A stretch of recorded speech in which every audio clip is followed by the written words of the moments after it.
Un cuore di bue gigante per la nuova puntata di Agricoltura Veneta, benvenuti. Parliamo di orticoltura. La settimana scorsa abbiamo parlato di frutticoltura, quindi della stagione frutticola.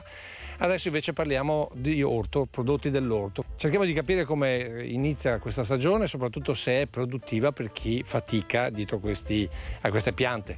Siamo a Cavallino, quindi siamo nell'orto di Venezia e siamo con Luciano Scarpa, che è il presidente di zona di CIA. Buongiorno Presidente. Buongiorno. Allora, intanto guardando questo pomodoro devo dire che l'annata non è partita male. No, dal punto di vista della qualità no, perché ci sono state anche le piogge, direi, al momento giusto, per noi per fortuna non così catastrofiche, e quindi ha fatto altro che bene alla qualità. La nostra è una fascia costiera che si estende tra mare e laguna di circa 10 km, che ha dei prodotti particolarmente gustosi per vuoi la sapidità del terreno, vuoi l'abilità del contadino che lo produce.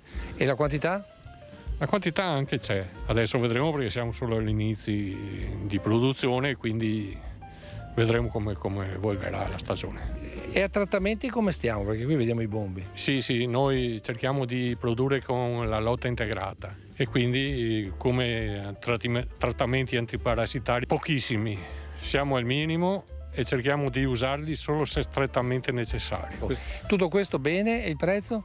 C'è una regione che attualmente non produce, quindi manca prodotto e non stanno andando male i prezzi. Ma questo prodotto, oltre che trovarlo qui, lo si trova anche nella grande distribuzione? Sì, si trova anche nella grande distribuzione. Comunque, mi rivolgo al consumatore soprattutto, quando va a fare gli acquisti, si accerti che sia prodotto del Cavallino. Qui, oltre al pomodoro, cosa si produce di qualità e soprattutto di sapore? Direi che riusciamo a produrre un po' tutta la gamma degli ortaggi, però i principali sono il pomodoro, peperone, melanzana, cetriolo, zucchino, le insalate, poi d'inverno la gamma dei prodotti invernali, cioè gli spinaci, i radicchi, eccetera. Grazie Presidente, adesso noi ci fermiamo per i titoli e proprio perché parliamo di ortaggi ci spostiamo sulle zucchine.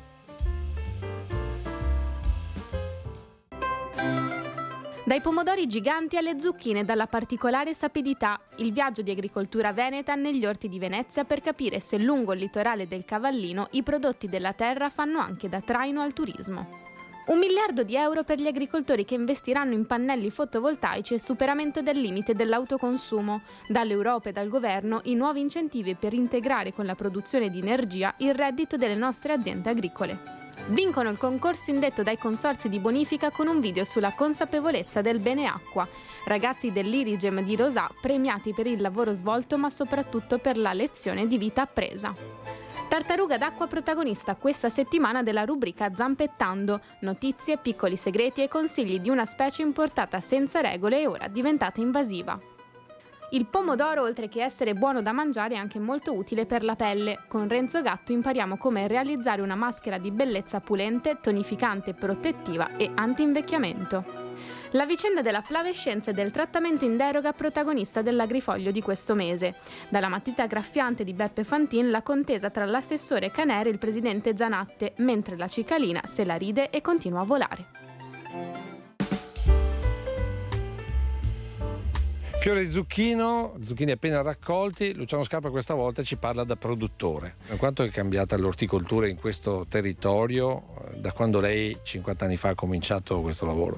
Questo territorio era completamente diverso da come lo vediamo adesso. Qui ci sono le serre, ma una volta questo era tutto un frutteto. Perché avete levato i frutteti?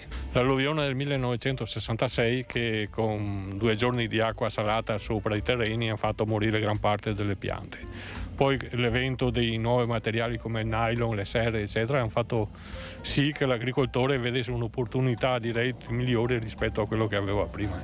E così si è passati all'orticoltura di fatto. Sì, lo zucchino fa parte di una delle culture principali del nostro territorio da sempre. Però produciamo anche pomodoro, il pomodoro verace, quello grande che supera anche 1 chilo di peso. Sono dei semi che noi ci selezioniamo di anno in anno, cercando dei pomodoro migliori, tirando fuori i semi da questi pomodoro, che ci danno dei bei risultati, insomma, in termini di produzione e di gusto. Adesso mi pare di capire che c'è qualche difficoltà.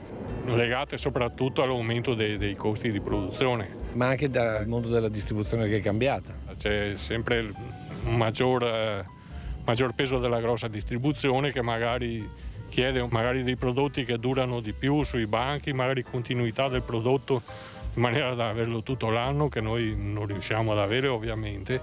Ma questo alla fine non va a discapito del sapore. Sì, effettivamente una volta si produceva soprattutto quasi esclusivamente per il mercato di Venezia.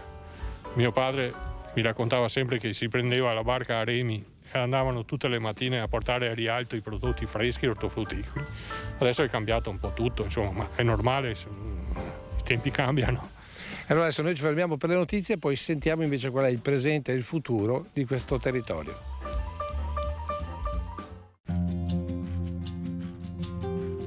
Importanti novità per il fotovoltaico in agricoltura sono state comunicate in occasione dell'incontro organizzato giovedì dalla CIA a Villorba. Superamento del limite dell'autoconsumo, ma soprattutto un forte incentivo dall'Europa. La Commissione europea ha approvato il regime di aiuti per il nuovo bando che verrà pubblicato a brevissimo, già nel mese di luglio, e che prevede una dotazione di circa 1 miliardo di euro e prevede la possibilità di installare pannelli fotovoltaici per le imprese agricole con un contributo a fondo perduto dell'80%, che è una percentuale che oggi, diciamo, sul panorama nazionale non ha uguali. Mappatura e interventi sui bacini idrici che da tempo non vengono scavati. Parte da qui il primo intervento del commissario di governo alla siccità, annunciato anche questo nel corso dell'incontro organizzato dalla CIA a Villorba. Dobbiamo cercare di capire se i bacini che diciamo giacciono ad esempio al fiume Po piuttosto che al fiume Adige hanno dei problemi di interramento o meno. Quello ci è stato richiesto dalla legge. Quindi lei farà una mappatura per vedere la situazione complessiva per poi poter interagire. Assolutamente sì, il mio compito è questo, insieme alle autorità di distretto stiamo organizzando e direi che fra una decina di giorni mi presenterò alla cabina di regia, che è il vero organo consultivo di questa emergenza, e gli illustrargli i dati di vedere quello che si può fare sul territorio. Torna venerdì e sabato prossimi a Collalto di Susegana Vita in Campo, la manifestazione organizzata da Condifesa per illustrare le innovazioni nel settore della viticoltura. In questa edizione troveranno spazio anche delle dimostrazioni notturne lungo i filari, con lo scopo di evidenziare agli operatori di settore le differenze di irrorazione dei macchinari nei trattamenti in campo. Peperoni. Luciano Scarpa, peperoni piantati quando? Questi a meno di un mese. Ecco, siamo dentro questa serra per parlare di come invece si è evoluto allora il mercato di questo territorio, ma anche il suo. La mia azienda conferisce ai mercati ortofrutticoli. Da dove a dove? Vabbè, da Trieste, Udine, fino a Padova, sicuramente Treviso, Mestre, quelli vicino qua, ma anche quelli della Lombardia. Ma come rappresentante di zona, qui invece i produttori come distribuiscono il loro prodotto? Allora, chi conferisce direttamente ai mercati ortofrutticoli tramite una logistica e chi dà il prodotto a dei commercianti di zona. Ma i fruttarioli, che se ancora? Sì, vanno nei mercati all'ingrosso e cercano i prodotti del Cavallino. Ma una volta venivano qui da voi, erano quelli che vi davano il controllo di qualità o no? Una volta si aveva un rapporto più diretto col fruttariolo. Poi c'è la linea diretta, voi il controllo di qualità ve lo dà direttamente il cliente, magari il turista che viene qui a fare la spesa mentre è qui alle vacanze. Sì, i turisti cercano il prodotto del territorio. Facendo un bilancio i conti tornano. Sì, cerchiamo di farli tornare. Ci sono alcune aziende, quelle più grosse, che vanno bene con la grossa distribuzione. Noi piccoli cerchiamo altre vie in maniera di poter restare in piedi, perché i costi di produzione sono lievitati in maniera esponenziale. Possiamo dire che voi riuscite a vincere se continuate a dare qualità? Abbiamo puntato non sulla quantità ma sulla qualità, perché come quantità non riusciremo a competere con il mondo intero. Grazie a Luciano Scarpa, adesso noi ci fermiamo con un servizio dedicato all'acqua ai giovani che hanno vinto un premio dei consorzi di bonifica, poi seconda parte ripartiamo dalla spesa in campagna.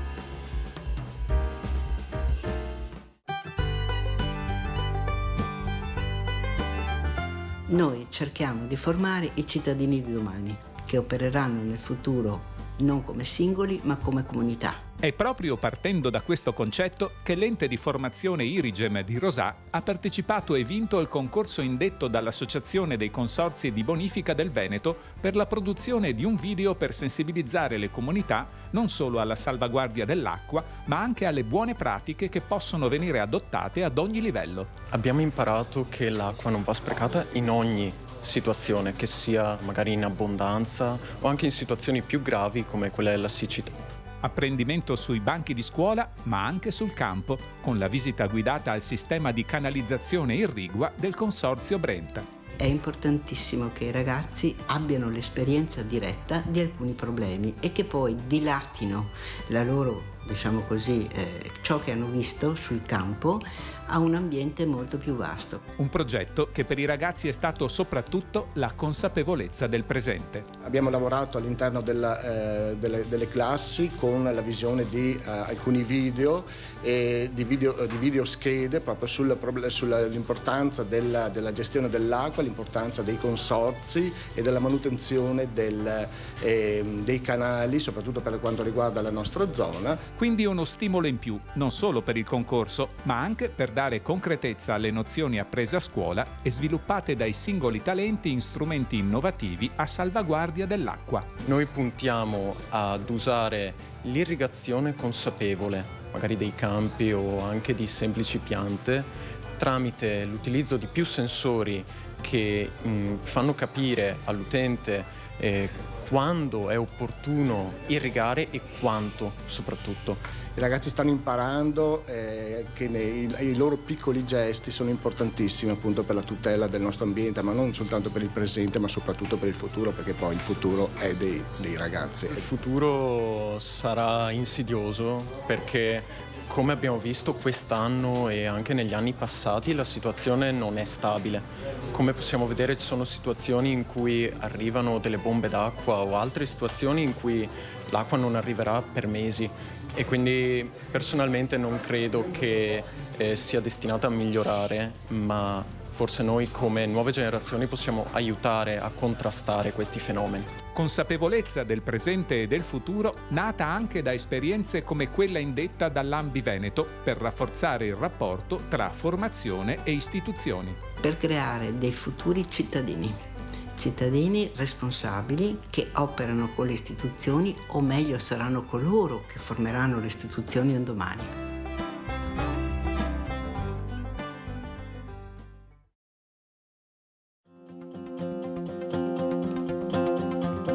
La seconda parte di Agricoltura Veneta riparte dai pomodori del litorale. Vi stiamo raccontando il settore orticolo, luci e ombre di questa nuova stagione. Siamo venuti sul litorale veneziano perché è l'orto di Venezia, e siamo con Nicoletta Nesto perché qui siamo in un luogo di vendita diretta, quindi nel rapporto diretto con il cliente. La maggior parte sono tutti italiani.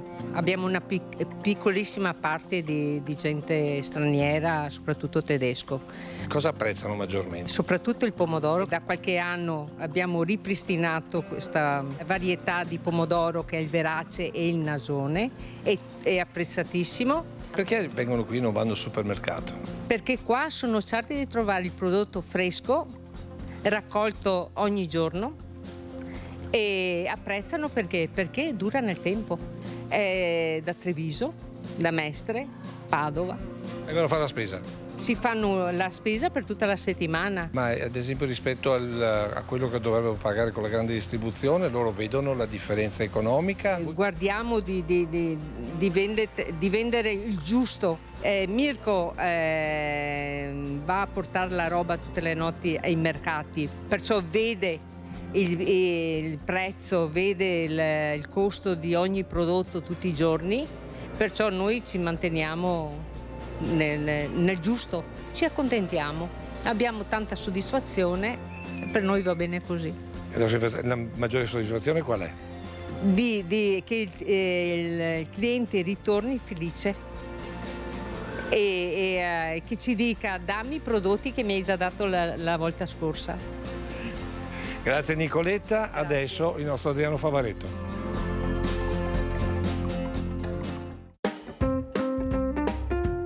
Oggi parliamo di ortensie. Perché ne parliamo adesso? Perché questo è il periodo, è il momento migliore per la fioritura. E questo mi permette di farvi vedere come certe scelte giuste portano a questo risultato. Come vedete, il cespuglio è molto uniforme, è vigorosa ed è piena di fiori.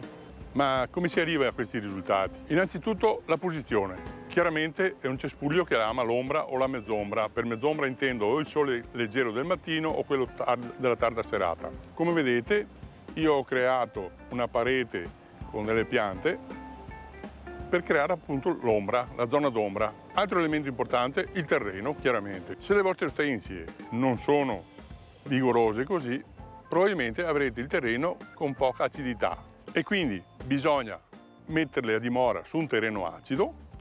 Se avete già fatto, potete anche acidificare il terreno, ma sempre aggiungendo del terriccio acido, con dei prodotti che trovate in commercio. E infine la potatura che va fatta a febbraio, primi di febbraio, e che porta a questi risultati. Ad esempio, prendiamo questo ramo nuovo. Io l'ho tagliato qua, vedete? Lei è partita con un nuovo germoglio che sarà questo che porterà fiore. Perché ricordatevi che l'ortensia fiorisce sempre nella germa apicale.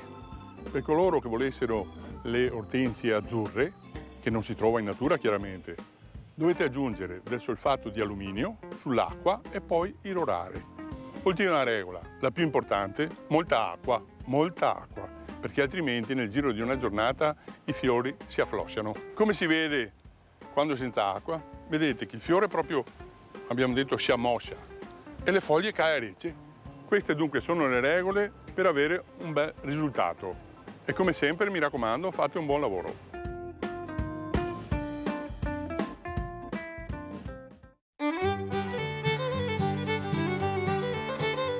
E ci siamo spostati dietro al negozio nelle Serre dove troviamo Mirko Scarpa. Questo prodotto una volta sul banco viene richiesto perché il pomodoro, quello insomma del Cavallino, è riconosciuto ovunque. La melanzana un po' meno. La melanzana un po' meno, però con il grado di salinità che abbiamo nel terreno qua del Cavallino viene fuori un buon prodotto. E il cliente quando viene ritorna perché sente la differenza da prodotti provenienti da altre parti. Abbiamo una marcia in più, diciamo, qua al Cavallino. Ma poi in negozio sono più esigenti gli italiani oppure i turisti stranieri che arrivano qua? Sono più gli italiani che cercano, i turisti non prendono, ma non è che guardano proprio se sentono se è buono, c'è più il turista italiano. Ma chiedono il biologico? Il biologico lo chiedono perché tendenzialmente abbastanza indirizzati su quello. Chiedono se noi gli diciamo che la maggior parte facciamo la lotta integrata invece di fare il biologico, però si accontentano anche già di quello perché fare anche la lotta integrata è una cosa molto, molto salutare perché riduciamo i trattamenti facciamo proprio il minimo quelli che si devono fare in estremi. Grazie, adesso il nostro Renzo Gatto. Visto che la puntata è iniziata parlando del pomodoro del Cavallino, continuiamo capendo le proprietà salutistiche del pomodoro. Perché fa bene mangiare il pomodoro? Intanto diciamo che 100 grammi di pomodoro maturo apportano circa 17-19 kcal, quindi è considerato dietetico. Poi contiene ferro, zinco, selenio, calcio e una buona quantità di vitamina C. Quindi fa bene al nostro corpo. Ma l'aspetto più importante è il contenuto in licopene e beta-carotene. Il beta-carotene si trasforma in vitamina A. Il licopene si è visto che protegge in maniera anche preventiva verso alcuni tumori della prostata, del polmone in particolare e anche dell'apparato genitale femminile. Perché la pianta sintetizza il licopene? Perché gli serve per proteggere dal sole il frutto. E il modo migliore per assumere il licopene è mangiare il pomodoro maturo. Dove si trova il licopene nel pomodoro? Nella parte della polpa più vicina alla buccia. Come dobbiamo mangiare il pomodoro? A crudo dobbiamo masticarlo molto bene. Meglio sarebbe mangiarlo cotto però. E naturalmente spappolare la polpa in olio d'oliva, perché il licopene si scioglie nell'olio e resiste al calore. Ecco che la forma migliore per assumere il licopene è mangiare la salsa di pomodoro. Il pomodoro può anche essere utilizzato come maschera di bellezza.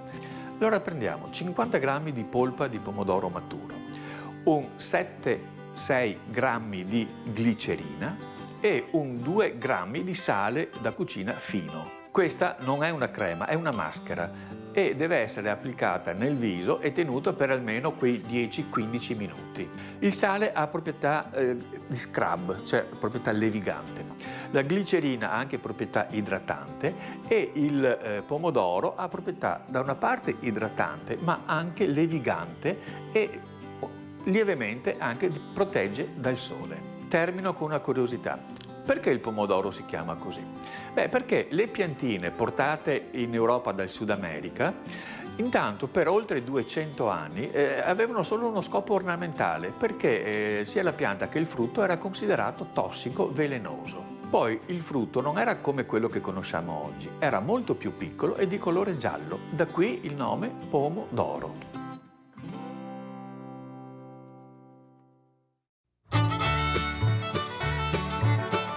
Ma la produzione del cavallino si distingue abbinata anche al turismo. Allora siamo qui all'agricampeggio di Roberto Scarpa, un agricampeggio che sta funzionando, ma funziona perché è vicino al mare, perché produce prodotti di un certo tipo, perché ha una storia dietro.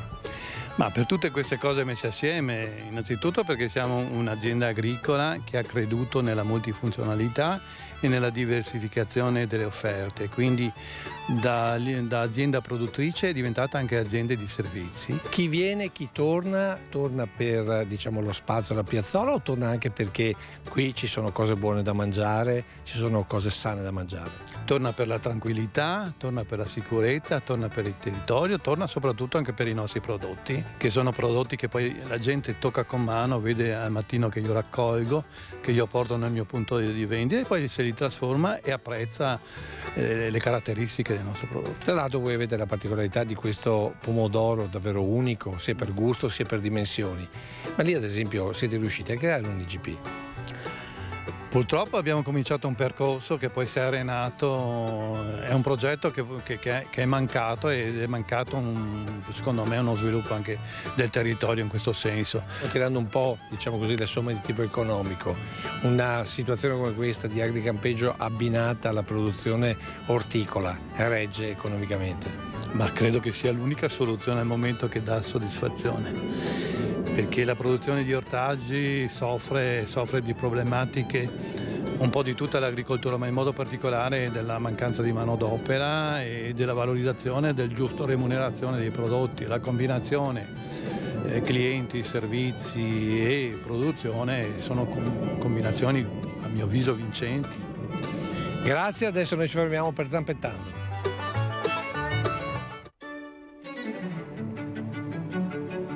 Ciao, sono Diego Cattarossi, medico veterinario specializzato in animali esotici. Oggi parleremo della tartaruga scivolatrice americana. Il nome scientifico è Trachemis scripta elegans, che viene dal Nord America, da latitudini simili alle nostre. Perché parliamo di questo animale? In questi ultimi 20 anni ne sono state vendute a milioni in tutta Europa. Erano le classiche tartarughine appunto a guancia rossa che venivano vendute per i bambini. Vendute piccine, rapidamente possono acquisire delle taglie molto importanti come questo soggetto. È successo che negli anni siano state liberate nell'ambiente e abbiano occupato, si dice la nicchia ecologica, la zona che era della nostra tartaruga palustre europea, Lemis orbicularis.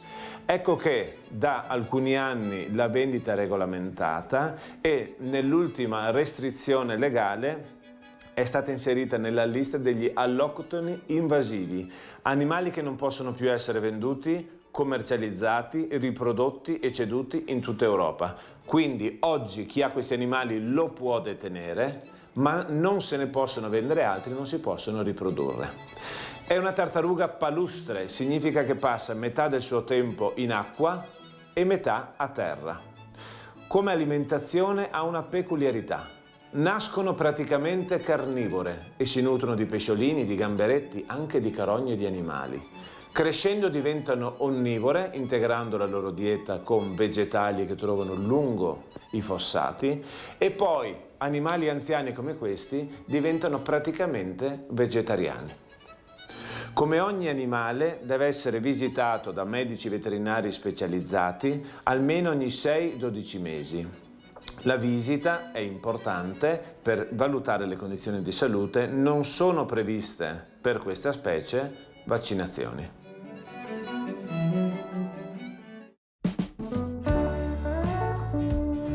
Qui siamo in presenza di una coltivazione di pomodoro verace. Vedete che la pianta è una pianta molto vigorosa, vedete che ci sono piante che hanno una buona produzione con 4 bacche, però ci sono piante che ne hanno una sola. Guardate, questa ha una sola bacca. Capite che sono piante problematiche proprio per l'aspetto produttivo. Di quanta manodopera hanno bisogno queste piante? Tantissima, guarda, solamente questa operazione di scacchiatura si chiama, di eliminazione di germogli ascellari, porta via un sacco di tempo, vedi? Ma poi la legatura, ma poi la sfogliatura e poi c'è sempre da lavorarci dietro ai pomodori. Perché in realtà il vostro vero problema qui è il cavallino e la manodopera? Sì, ma non solo il cavallino, la manodopera capace di lavorare anche. Cioè bisogna saper fare. Bisogna saper fare. Ecco. È difficile trovare manodopera preparata.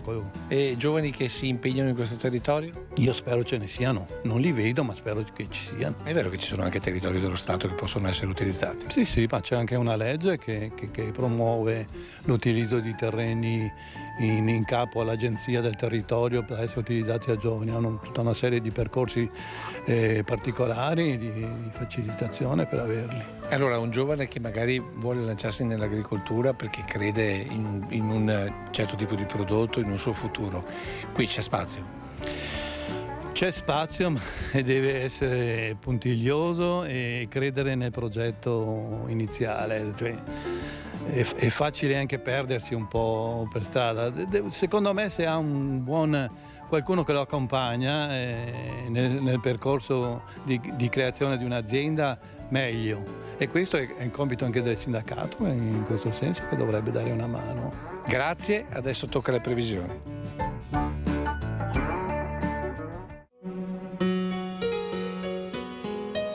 L'estate è iniziata, oltre che dal punto di vista astronomico, anche pratico, e l'abbiamo visto, temperature molto alte, questo grazie a un anticiclone, vedete che si espande su di noi, è evidente sulla carta, si espande decisamente verso di noi e quindi impedisce il passaggio ai sistemi perturbati.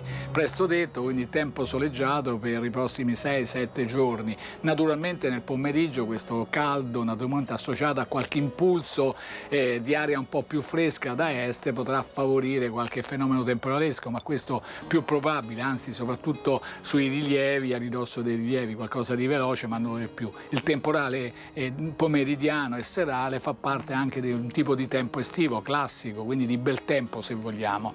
Quindi situazione, ripeto, di stabilità. Per quanto riguarda i venti, sono deboli, qualche rinforzo da nord-est durante qualche fenomeno temporalesco. Le temperature la nota dolente, le minime si riportano velocemente oltre i 20 gradi, le massime dopo un piccolo calo che hanno avuto ieri, oggi ancora, e poi di nuovo velocemente 32-33 gradi. Ricordo sempre i 32-33 gradi sono temperature all'ombra.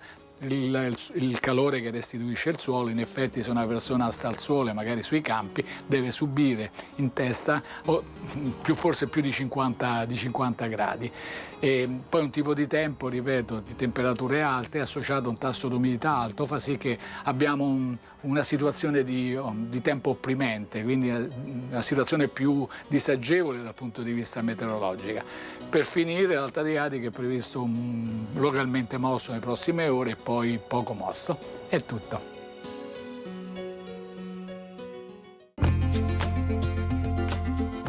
E partiamo dalle papere e da un canale che porta in laguna per le conclusioni dal territorio del Cavallino con Sergio Magoga, che è il responsabile di zona di CIA. Insomma, abbiamo visto che il prodotto sta venendo fuori ma ha bisogno di sostegno. Allora, organizzazioni come CIA cosa possono fare? Il territorio è soffocato dalla burocrazia. Quello che possiamo fare noi è cercare di alleggerire in questo in questo senso tutte le aziende del territorio. Inoltre dobbiamo tenere in considerazione il fatto che in questo periodo non è un periodo dei migliori dovuto all'incremento dei costi di produzione da parte di queste aziende e quindi cercare attraverso la nostra forza di intervenire a livello regionale e poi a livello nazionale per la riduzione dei costi di produzione che sono diventati insostenibili. Altra cosa invece, altro problema è quello della manodopera. È un problema di braccia che lavorano e sicuramente questo non è stato risolto dai nuovi voucher che ci propinano come voucher adesso. Sono praticamente un contratto di lavoro a tempo determinato che in agricoltura già esisteva. Il ticket di una volta, che era molto più agevole, che permetteva all'agricoltore di assumere in qualsiasi momento, questo non è stato riproposto e se consideriamo che il voucher era nato per l'agricoltura, è stato riproposto a 360 gradi escludendo l'agricoltura. Per ultimo invece parliamo di giovani. La difficoltà fondamentale è quella di riuscire a trovare una produzione lorda, un guadagno reale che permetta a queste aziende di esistere nel territorio. Tuttavia ci sono delle realtà particolari anche qui e non solo qui, generalmente nel Veneto orientale, perché i giovani hanno molta inventiva. Un'alternativa agricoltura-turismo può essere il futuro. Grazie, si chiude qui questa puntata di Agricoltura Veneta, essendo l'ultima puntata del mese. Come sempre l'ultima parola ce l'ha l'Agrifoglio e Beppe Fantini e noi ci vediamo la prossima settimana.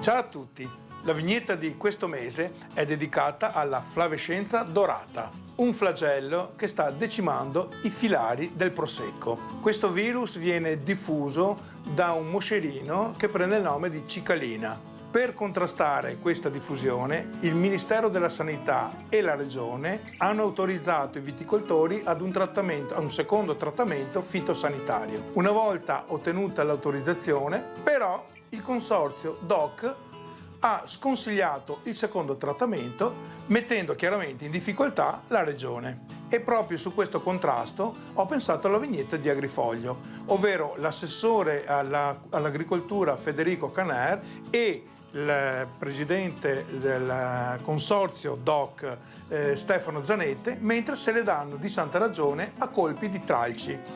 E tutto questo mentre la cicalina vola sopra di loro ridendo. E da qui lo slogan: tra i due litiganti il terzo vola. Con questa vignetta io vi saluto e vi do appuntamento all'ultima settimana di luglio. Ciao!